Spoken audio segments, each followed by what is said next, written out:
So this TikToker, let's call her Spirit.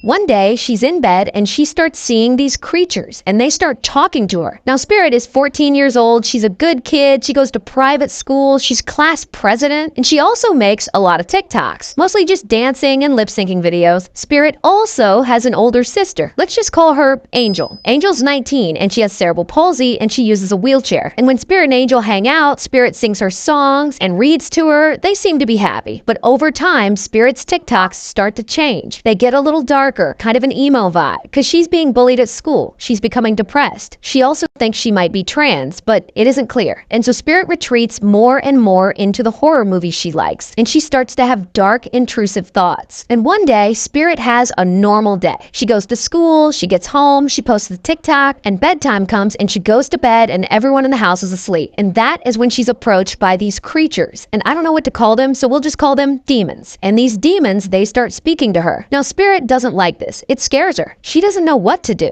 Then the demons start bullying her. They're making fun of the way she looks. They're taunting her for maybe being trans. And they allegedly start telling her to herself. So Spirit gets out of bed and she sneaks to the dark and she goes downstairs. She goes to the kitchen and grabs a large kitchen knife, and the demons keep taunting her. So finally, Spirit does the only thing she can think of. She turns the knife on one of the demons and she stabs it, hoping it'll go away. And she does this over and over again. And eventually she stops and she looks down and realizes she wasn't stabbing a demon. She had been stabbing her sister, Angel. So Spirit calls 911. Then she goes out into the front yard and waits for the police. Police get there and she straight up admits it. I unalived my sister. So they arrest her and it's a huge deal. And all of her TikTok followers are like, what the f?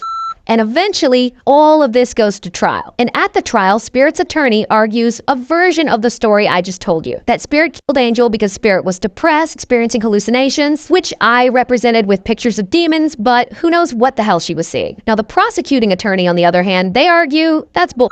That this wasn't because of hallucinations, and that Spirit was obsessed with homicide, and that she would often talk to her friends about unaliving people, and that she shows no remorse in killing her sister. And allegedly, when Spirit was in police custody, an officer's phone rings and his ringtone is the theme to Halloween, and Spirit jokes, I just Michael Myers my sister. And then another time while in police custody, police gave her McDonald's and she said, I would have killed someone sooner if I knew I was getting McDonald's. And so the prosecuting attorneys use all of these things against Spirit in court. However, both prosecution and defense agree that Spirit is mentally unwell. So Spirit is tried as an adult and eventually she pleads guilty to third-degree murder, and here's her mugshot, and she's in prison now, serving 12 to 40 years. And to this day, we still don't exactly have a clear understanding of why she did it.